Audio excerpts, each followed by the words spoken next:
With our community and culture being exposed to new artists, speakers, and preachers, it's cool to be a Christian again. New converts are being added to the kingdom, and seasoned saints are rededicating their lives. So how do we build our endurance as it pertains to our faith? What does it look like to choose interdependence over individualism? What does discipleship look like? All this and more, a new episode of the podcast starts now. What's up, guys, and welcome back to the New Mercies I See podcast, where we honor God in the daily living. I'm your host, Rochelle, and I'm happy to have you. If you're new, hey, I hope that you have been able to catch up on some old episodes, or if you haven't had to yet, please do. Get yourself acclimated so you can kind of sit down and take your coat off, if you will, and become family. And if you're a seasoned listener, I want to thank you for giving me another listen. I know that there are so many podcasts out there, and so you choosing to listen to me is a blessing. Y'all, how did y'all feel about the last episode? So I feel like it was a good little appetizer. I did feel a little bit rusty, so give me some grace. I'm sure as we continue to talk and I continue to kind of do this, it will become more and more natural. Like even this episode seems a little bit more natural than the first one. Give me some grace, y'all. I am the shooter. I am the writer. I am the editor. I am the uploader. Okay. So doing what I can. Y'all, I hope your weekend was well. I hope your last week was well. Last week, Hillary was sick, so she was here at the house for most of the time, which, you know, I feel like we created our lives this way. I always want to be able to be there for her when she needs me. Like, does she need to stay home from school? It ain't nothing. Like, come sleep with mama. I hope you get better. And so I did a lot of that. Hillary also had her school orientation. She's getting ready to go to kindergarten, and she is going to like a private school. So I guess they're kind of getting things done on the earlier side. So she had an orientation, and y'all, it's crazy because it's like 1 minute you're just like a kid, then you're in college, and then you're like somebody's mom. So I'm like at these orientations just like... You know us millennials, we can't take nothing serious. So I'm just like, be for real. Am I really someone's mom? Crazy. But she was sick, so she couldn't go to school. Dad had to stay back with her, which is good because at least, you know, he works from home for the most part. So I did that. I went over to a friend's house. I've been really getting to know this new friend, and I'm really, really, really excited. I think late last year is when we started connecting, and we've just really been intentional with one another. And it's just been a really, really beautiful thing. And so her and I live like 5 minutes away from each other. Like, what are the odds of that? Like, that rarely happens. So we've kind of been hanging out on a weekly basis. And I know that we're kind of like, I want to hang out more, but, you know, we're adults, we have lives, and also we're building a friendship, you know. I feel like we don't want to overkill it. So, yeah, but I've been getting to know her, and so I did that as well. I kind of go over her house once a week. She also likes to work out, and that's something that I'm focused on this year. So, we do all the things together, and we're very similar, very much alike, very much have a lot of things in common. And so it's just been beautiful to just kind of see that friendship blossom. Another thing, I went out with a group of girls that I assisted in leading. Remember, I kind of told you guys that one of the things that I really wanted to do is make sure that my real life shows the impact that my podcast has. And so I wanted to kind of take some time and pour into my community and do life with people well. And so I'm doing that with this group that I assist in leading. I'm their vice president.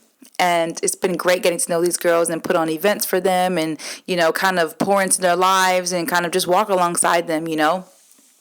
And so we did that. And then we wrapped it up with our our weekly Sunday dinner. It was like tradition.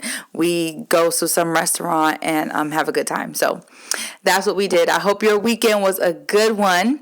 So before we kind of jump into things, you guys know the drill. Don't forget to like, subscribe, share this to someone. This is how the podcast grows. And more than that, this is how good people are able to hear good things through word of mouth, through sharing, and all that jazz. So if you feel like this is a blessing to you today, please pass it forward. Don't be stingy. Pass it forward. Okay? All right, y'all. So today we are talking about discipleship. If you haven't noticed, y'all, like, dare I say, it's cool. It's kind of cool to be a Christian again, ain't it? Like, people are committing to, church. People are posting, themselves at church, more motivational content. The people are wanting to be in Bible study. They're getting into groups. People are wanting to know God in a way that I feel like just hasn't been there before, or has been there before, but we took a big break from. Right? I feel like it's slowly becoming okay to love God out loud. Like a couple of years ago, we would just be like, I'm a believer. I'm a woman of faith. And it's like, why are we doing that? I think I did that one time in my IG bio. But why are we doing that? Because make it plain for me, sweetie. Believer in what? Right? Women of faith. What faith? Write it out and make it plain. Say it out loud. Say it loud. I'm Christian. I'm proud. But yes, so I feel like, if we can be honest, just from millennial, Gen Z, just younger generation standpoint, we've been struggling. We've been struggling with our faith. Some of that is due to church hurt. People being hurt and the church not acknowledging it. There being no accountability or no punishment or consequence for those in leadership or those with the job of shepherding the flock doing a bad job with it. Right? Don't touch God's anointed, right? That really wrecked us, right? Some of this has been because of biblical illiteracy, just like not knowing what's in the Bible. Maybe you went to church on Sunday and you kind of just heard what the pastor said, put it in a mental note, and figured out what your motivation for the week was, because the sermon was topical versus instructional, and you don't even know what's kind of in the Bible. You see these cool quotes and it's cool, but you don't really get the story or know the meat. And so after a while, you kind of just like, there's so many other things going on. I'd rather focus on that. Another thing I think that people don't really like to talk about, because obviously we're not in Christianity for it to be fun, but I think that our generation has not had many examples of younger people living for the Lord and what that looks like in real time, right? I think on one hand, a lot of people are afraid to kind of show the true Christian life, one that is a good one and a full one, but one that exists with Christian freedoms. Right? I think we've also had the older generation that was teaching us the way, but through their lens of tradition. And with us having a different lens, that was kind of hard for us to hold on to. I also think there's a part of us that does not want to be convicted, so we kind of strayed away. But regardless, the relationship has been strained. Right? And I feel like we're slowly getting back to that place where we're open to the idea, or committed to the idea, of God being head of our lives. So, y'all, I was sharing this last week. I grew up on the praise team. I choir, all of the things, even competed, all of the things, right? And when I got to college, I realized very quickly that I was not equipped. I was just going to church on Sundays, but I wasn't equipped. I didn't know the Lord for myself, and that wrecked me. Now granted, I've always been a modest and conservative kind of girl in regards to how I present myself, how I dress, things of that nature. But my life, if we could be honest and dial it on back, my life did not reflect someone who was a Christian when I got to college. And I feel like that's been the story for a lot of us, you know. I feel like, just kind of bringing it back to the older generation, teaching us, when you know the what, but you don't know the why. Like when you know, okay, I know what the story is. I know Jesus died. I know I'm supposed to believe in him. I don't get the why. I don't get the how, where, like I don't get the other parts. Sometimes we were made to feel like, well, you just don't believe enough. And we were kind of left high and dry. And sometimes there were like really curious Christians that wanted to know more about God, but instead we were kind of placed aside. And I think that kind of discouraged us as well. And I think eventually we kind of moved towards, you don't have the answers, so I'm no longer going to be a student. And then that turned into, well, maybe I could just create a Build-A-Bear Christ. And Christianity became more like a self-care resource versus how we gather with the body. And so, yeah. So it really affected our faith. And one of the things that I want to talk about today is discipleship, because that's one of the things that helps us endure in our faith, right? Discipleship, what is it? How was it done back then? Should we even value it, right? These are things that we need to, kind of talk about.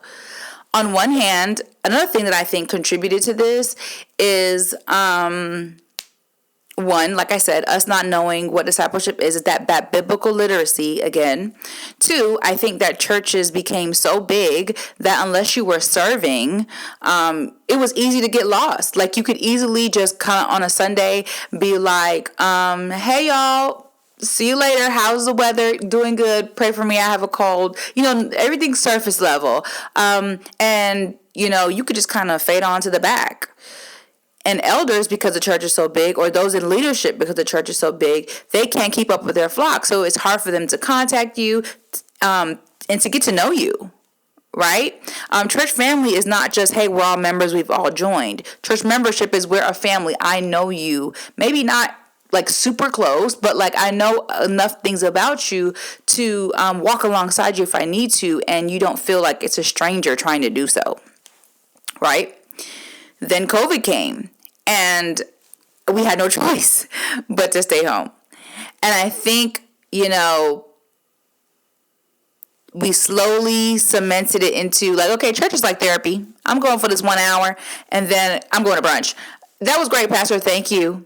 Right? And I think that's kind of what our relationship with God has turned to over the years. So it's kind of good to see that we're slowly getting back to our foundation. And now maybe you are listening to this and you're like, well, it's not that deep. And babes, let me tell you something. Let me let you know something. That's a part of the problem. America has a discipleship problem, right?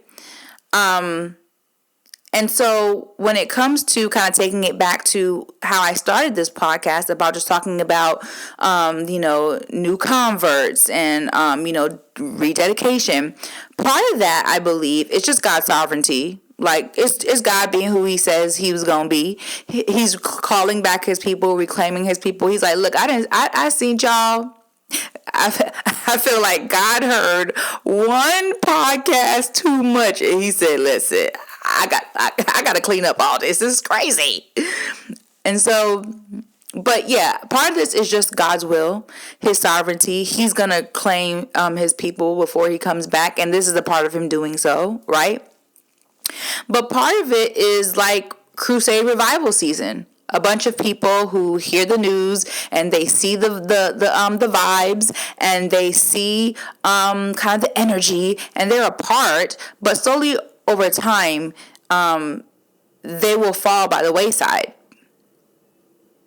Just because things like that are also par for the course as it pertains to Christianity, right?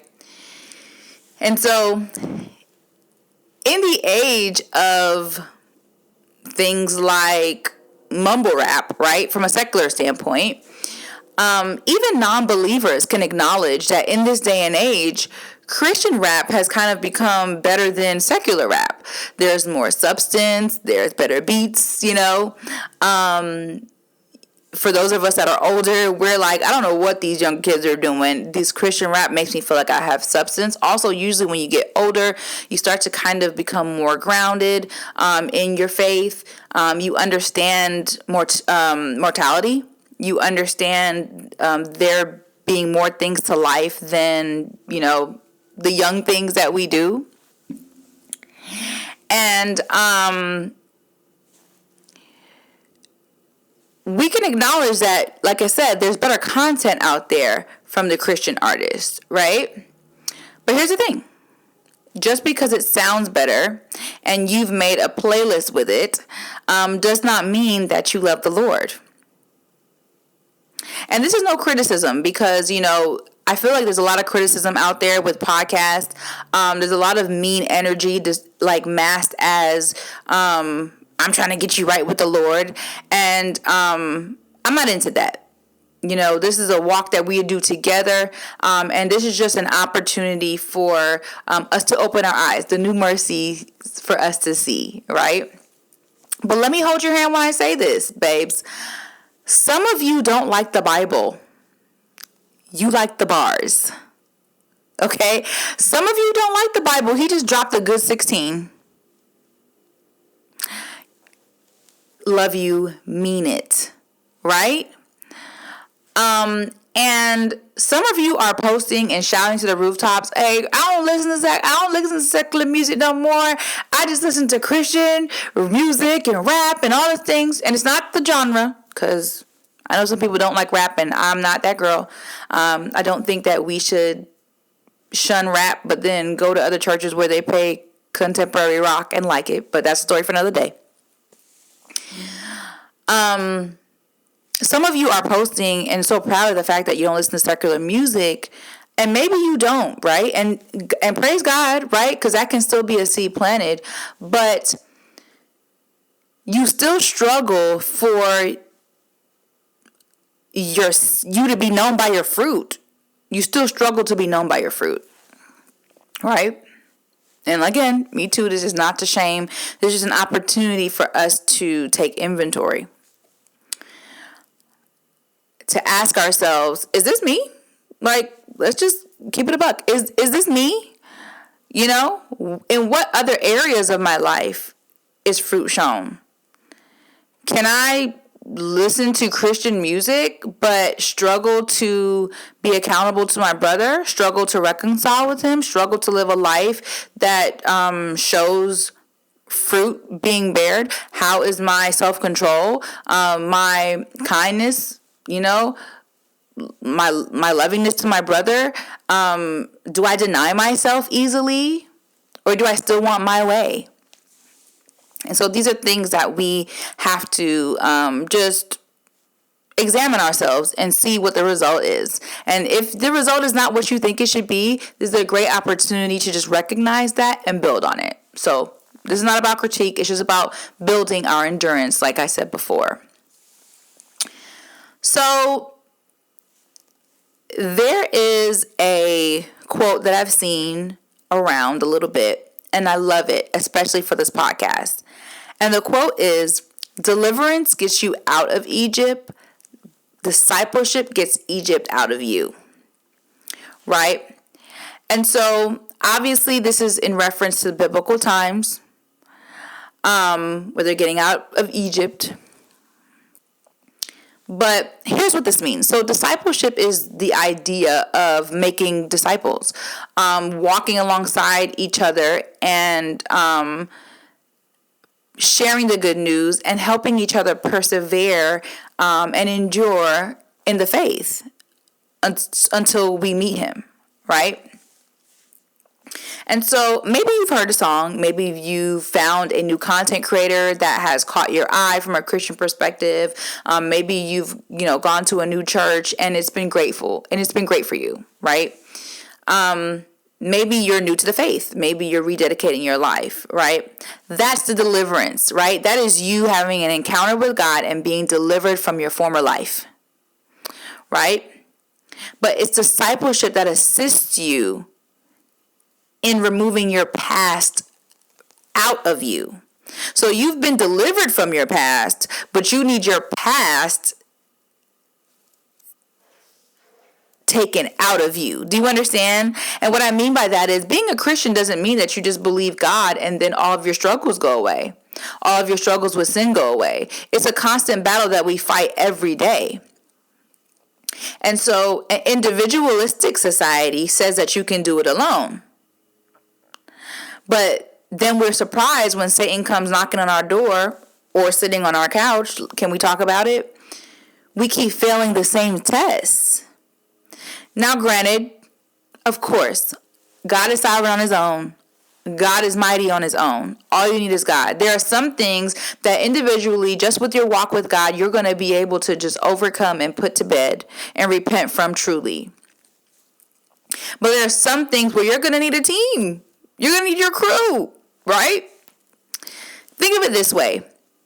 If you were walking in the park or in an alley, I don't know why you would be in an alley. I don't know. But say you got adventurous and you decided that you wanted to walk into the alley. Because just stay with me. Stay with me. Stay with me. And somebody decided that they were going to attack you. God forbid. But say someone decided they were going to attack you, right? If you were by yourself, you're probably going to lose that battle. You're going to have bumps and bruises. You might even lose your life. Right? But it's better if you have your crew. If you have your crew with you, this situation or this attempted attack might end up a little bit differently. Right? So on one hand, if someone comes up to you and they're trying to attack you, it would be really good to have a friend that stops it before it even starts, right? Hey, we grown. We didn't mean to. Let's just agree to just go home. Peace and love and light. And we don't even try to do all that. We don't even want to be like that. I'm gonna take my friend and we're gonna go over here. And you take you take yourself. And you can stay in the alley or leave. I don't care. But we're just going to remove ourselves from each other so that we don't attack each other. You don't even get to the point where you are in a scuffle. Maybe you see the alley and your friend tells you, hey, we're not even going down this alley because there's a better way. Right? But let's say, you convince your friend to walk down the alley. And they're like, all right, girl, I'm gonna come with you. And maybe, the person who's trying to attack you doesn't want to hear peace and love. They want to attack. They're on a mission to break you. You can see where I'm going with this. When they start attacking you and punching you and doing all these things to break you down, it would be great to have a friend that can pull a ponytail. And maybe not even in the sense of like they're fighting, but get up off my friend. Don't touch her.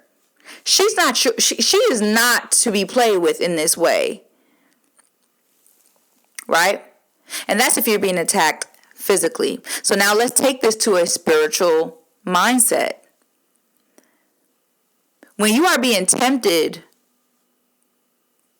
by the devil, by Satan, it will be good to have a friend there that sees the temptation from afar. Maybe you shared it with them that you're feeling these feelings, or maybe they know you because they've done life with you, so they can watch you and they can see it coming from afar and look at it with eyes that you are not looking at it from, based on their spiritual maturity, and they can snatch you out of that temptation before the sin even occurs. right? It's always better to have your crew. And now, let's keep it real. Because, we like to act like we're just Christians, and once we meet the Lord, we don't struggle with nothing. We don't sin. We just like to do it in private. And, we'll just be at church weeping and makeup will be running. But because the sin is being done in private, we're not accountable to anyone. And so maybe the temptation sounds sweet. Because sometimes it does. And maybe you've allowed Satan to talk to you in your ear, and maybe you're eating it up and it sounds good. Well, maybe just this one time, it's not that bad. Well, I didn't kill anyone, and maybe it's just starting to sound a little bit sweeter than it should. And maybe you haven't opened the door wide open to your home, but maybe you've cracked it open. So if he wants to come in, he can.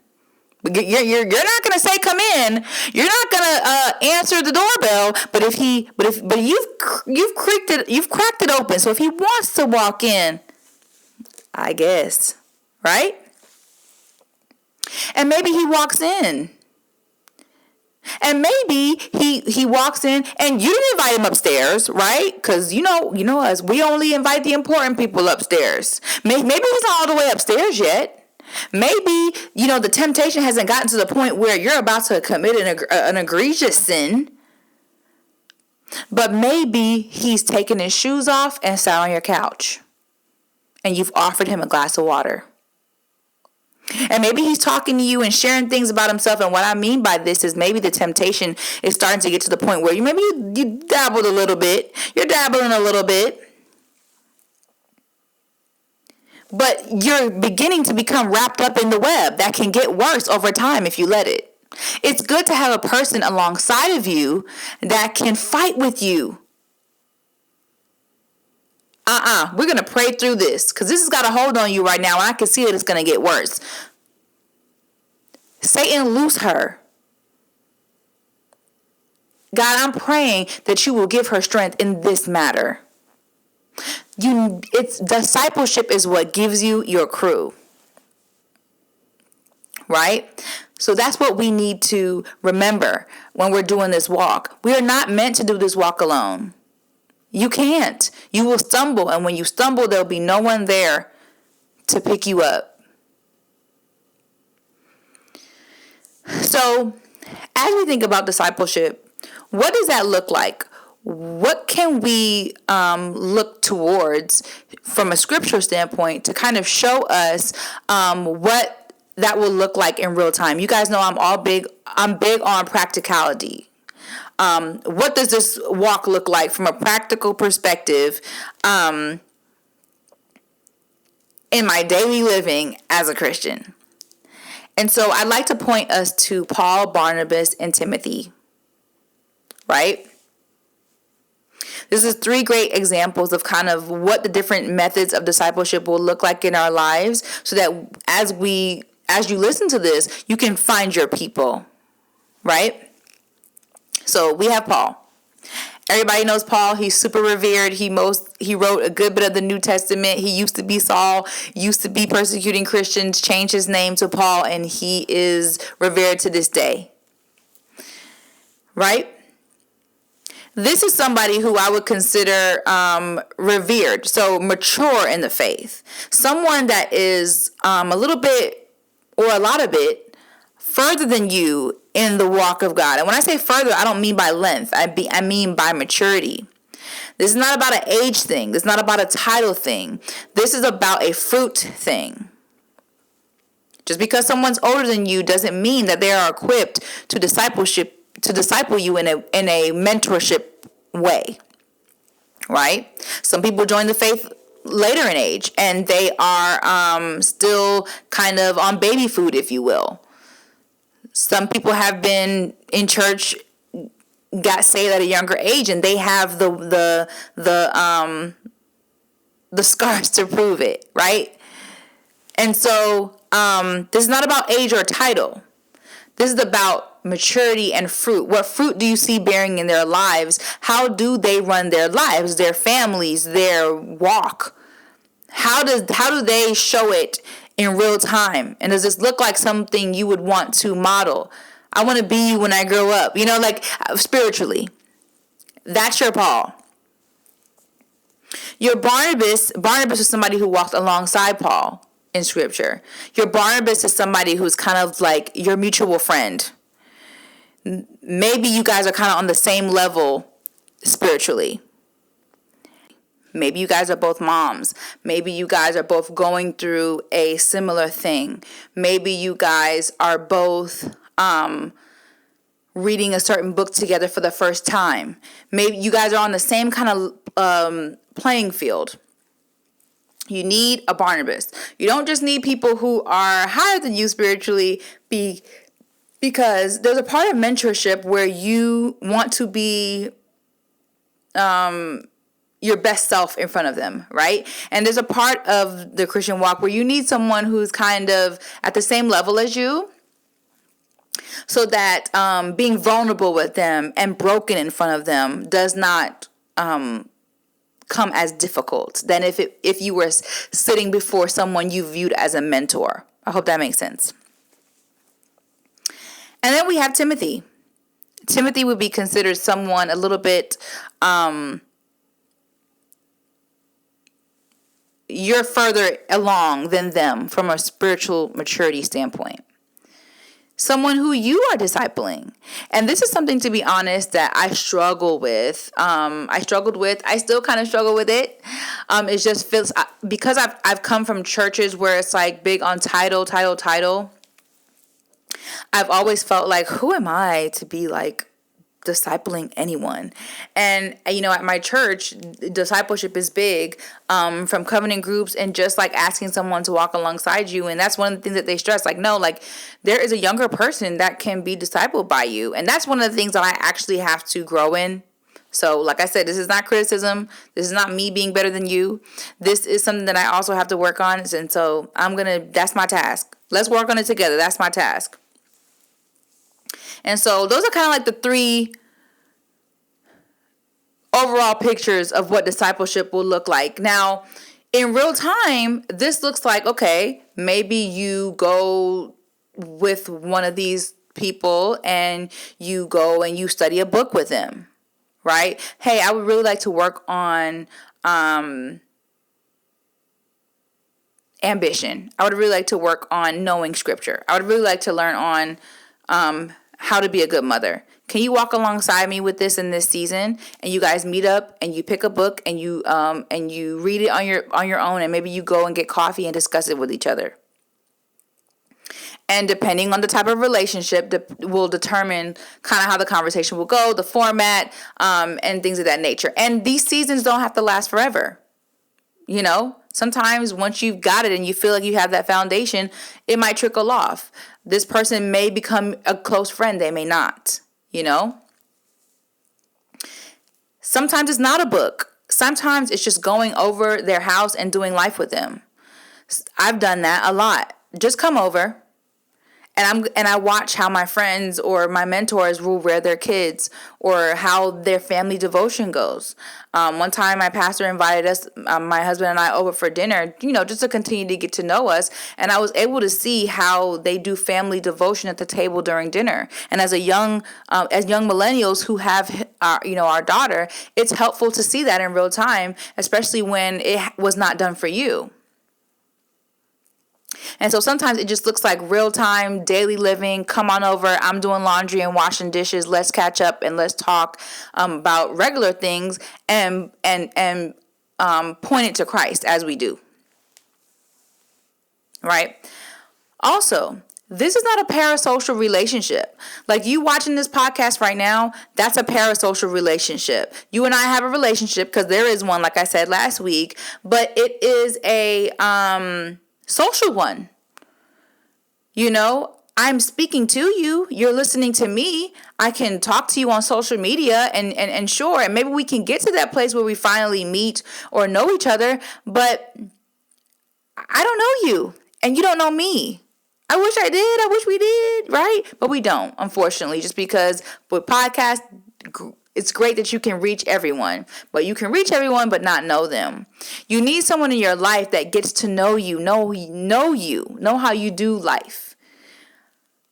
If someone doesn't know you, then they're not credible enough to praise you. So when you're growing in fruit and you are bearing it, who are they to praise you? Because they don't know you. They don't know where you've been. They don't know how you've grown. They don't know where you were 6 months ago and how you've grown since then. And the opposite is the same. They don't know you, so they can't correct you.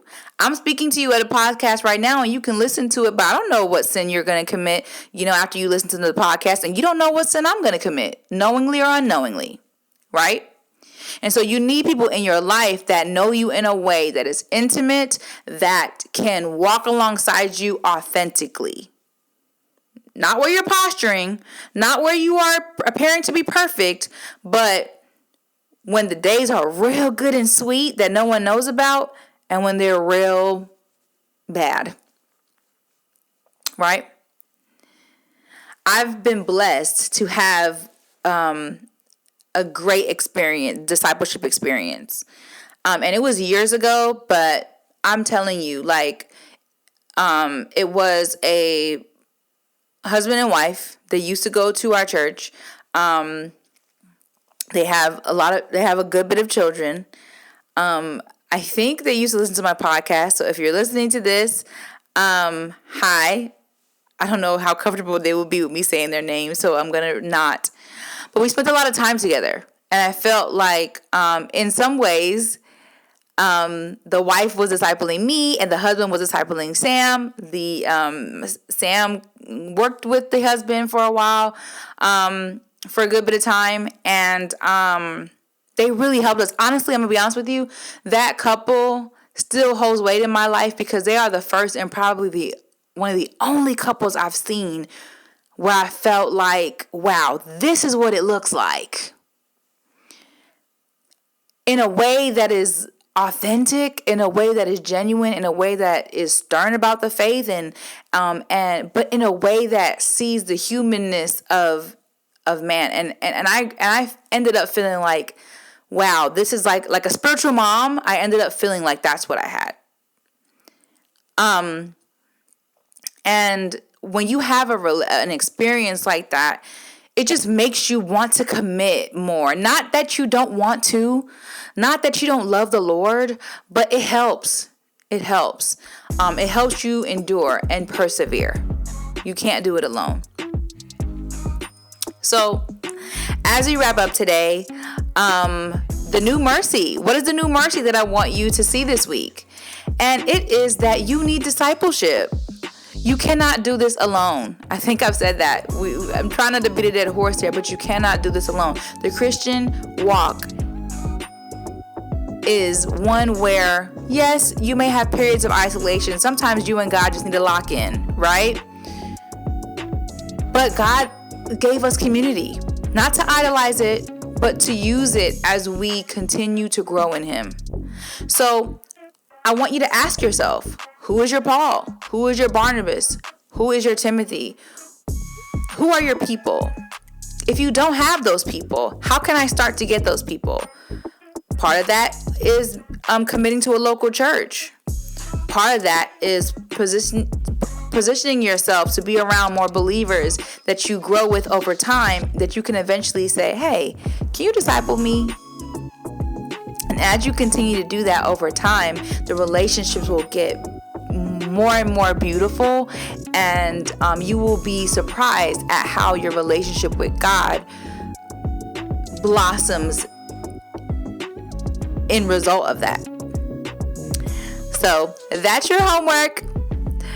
Tell me in the comments, on social media, in the DMs, tell me what that has looked like for you. If you're struggling with doing it, tell me why. Fill me in, and I'll see you in the next one. Love you, mean it. Now go be blessed. Bye.